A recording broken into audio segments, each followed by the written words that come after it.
Solitude by एला wheeler वेलकक्स। यस कविताले मानव स्वभाव, संसारको स्वार्थीपन र सुख दुःखमा मानिसको बदलिने व्यवहारलाई सटीक रूपमा चित्रण गर्दछ। यस कविताको मुख्य विषयवस्तु भनेकै संसारको व्यवहार हो, संसारको स्वार्थी र व्यवहारिक रूप। कविका अनुसार यस संसार केवल सुख, सफलता र उत्सवको साथी मात्र होइन। जब तपाईँ सुखी हुनुहुन्छ, खुसी हुनुहुन्छ, हाँस्नु हुनुहुन्छ, संसार तपाईँको साथमा हुन्छ।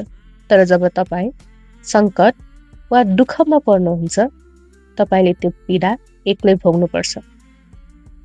सुखमा भिड अनि दुःखमा एक्लोपन।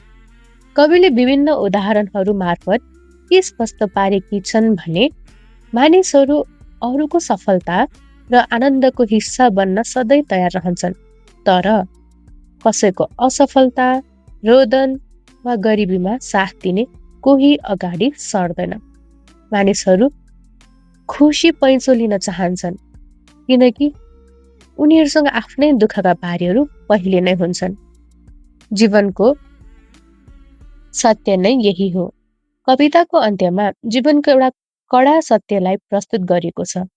सुख र उत्सव मनाउन संसारमा ठुला ठुला फुलहरू, भिडभाडहरू उपलब्ध भए तापनि जीवनको अन्तिम घडी वा गहिरो सङ्कट दुःखको साँघुरो गल्लीमा आउँछ, तब हरेक मानिसले त्यो बाटो एक्लै तय गर्नुपर्छ।